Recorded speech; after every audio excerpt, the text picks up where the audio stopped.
आदरणीय जनसमुदायहरू, अहिले दोलखाको गाउँ गाउँ बस्ती बस्ती टोल टोलमा जति पनि सडक पुगेको छ त्यो हामीले गरेका हौं।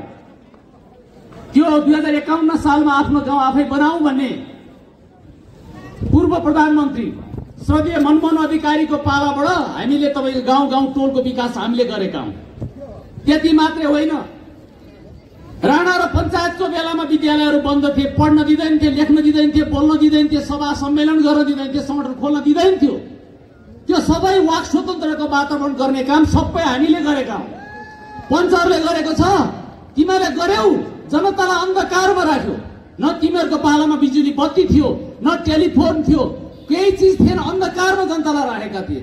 दोलेखेली जनताहरू नाङ्गे भुतुङ्गै थिए। हाम्रा बाजेहरू हामीले देखेका छौं, लङ्गोटी लाएर बस्नु पर्थ्यो। आमाहरूले लाउने कपडा देख्दा हामीलाई लाज लाग्थ्यो। हामी अभाव र गरिबीको बीचमा थियौं, पेटभरि खान पाउँदैन थियौं, न्यानोपन थिएन, जाडोमा आगो बालेर बस्नु पर्ने स्थिति थियो। विद्यार्थीहरू, पढ्ने विद्यार्थीहरू मट्टीतेल ल्याएर मट्टीतेलको टुकी बत्ती बालेर बस्नुपर्ने अवस्था थियो। त्यति मात्रै न, दियालो सल्काएर पढ्नु पर्थ्यो विद्यार्थीहरूले। तर अहिले दोलखा जिल्लाको प्रत्येक टोल टोल बस्ती बस्ती कुनै पनि ठाउँमा तपाईको विद्युत नपुगेको ठाउँ छैन। त्यो हामीले गरेका हौं, तिमीहरूले गरेका होइनौ भनेर म पञ्चायतलाई भन्न चाहन्छु।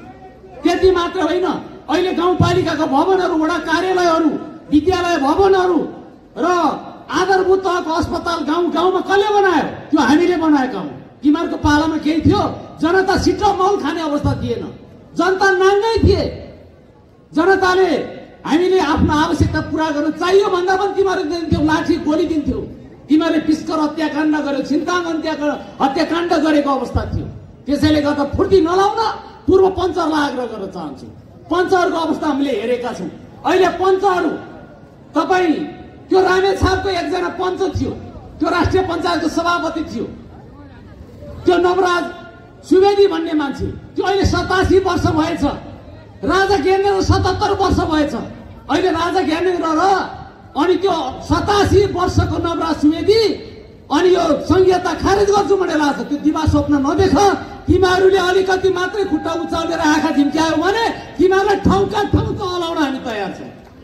याद गरे हुन्छ, अहिले तिमीहरूले पाएका विभूषणहरू, तिमीहरूलाई जे जे राज्यले दिएको सुविधा त्यो सबै खोज्छौ, सुरक्षा खोज्छौ, खाना दिँदैनौ, भत्ता दिँदैनौ, जनतालाई तिमीलाई नाङ्गे झार पारेर नागरिकबाट खेद्न हामी तयार छौं।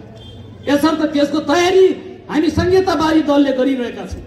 अर्को पनि भन्न चाहन्छु म, नुन ल्याउनलाई हामीले गोदार जानु पर्थ्यो। हामीले नुन खानको लागि तिब्बतको कुटीबाट ल्याउनु पर्थ्यो। हामीले घर गहना सुन्ल्याउने अवस्था थिएन।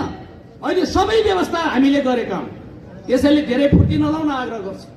अर्को पनि भन्न चाहन्छु, जात जातिको बीचमा विभाजन थियो, दलितहरूलाई छुवाछुत प्रथामा रहेका थियो, जनताहरूलाई अछुत, त्यहाँ तपाईको स्वतन्त्रको हिँड्न डुल्न पढ्न पनि दिँदैन थियो।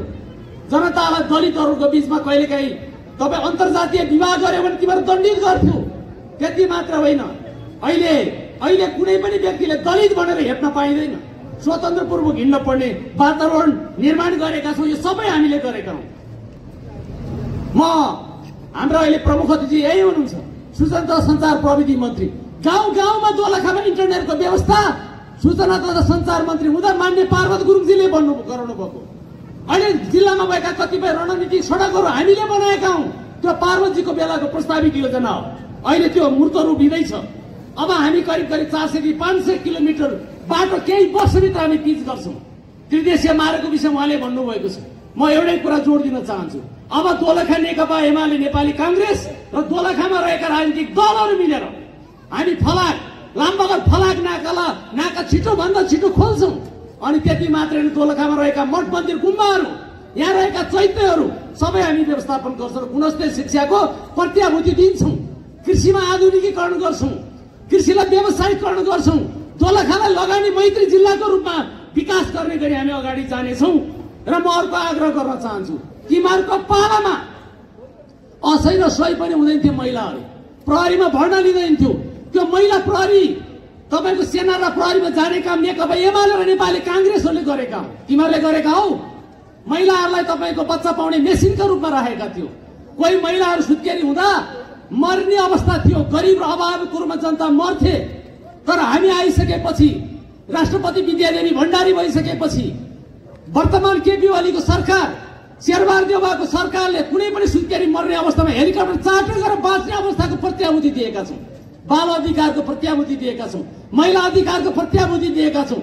ज्येष्ठ नागरिकलाई तपाईँको अहिले पनि तपाईँ स्याहार समारको लागि भनेर अहिले 4000 भत्ता दिएका छौँ। ज्येष्ठ नागरिकलाई हामीले सम्मान गरेका छौँ। त्यो बेला तिमीले केही गर्यौ अनि अहिले फुर्ती लाउँछौ, तिमीलाई ठाउँका ठाउँ त हलाउँछौ। त्यसैले अर्को पनि भन्न चाहन्छु, नेकपा एमाले हामीले तपाईँको राष्ट्रपति जनताकी छोरी राष्ट्रपति हुने वातावरण निर्माण गर्यौं, प्रधान न्यायाधीश हुने वातावरण बनायौं, सेनाको प्रमुख हुने बनायौं, सचिव प्रमुख हुने बनायौं। तिमीले गरेका थियौ। महिलालाई बच्चा पाउने मेसिनको रूपमा राखेका थियौ। हामी महिलाहरूलाई अहिले निर्वाचित जनप्रतिनिधि 33% 40% गर्ने वातावरण निर्माण गरेका छौँ। यसर्थ फुर्ती नलाउन। पूर्व पञ्चहरू अहिले तिमीहरू आँखा पनि राम्रो देख्दैनौ, कान पनि सुन्ने अवस्था छैन, तिमीहरूका खुट्टा लगलग काम्ने अवस्था छ। तिमीहरूले शासन सत्ता परिवर्तन गर्ने यो दिवा सपना नदेख्न अनुरोध गर्न चाहन्छु।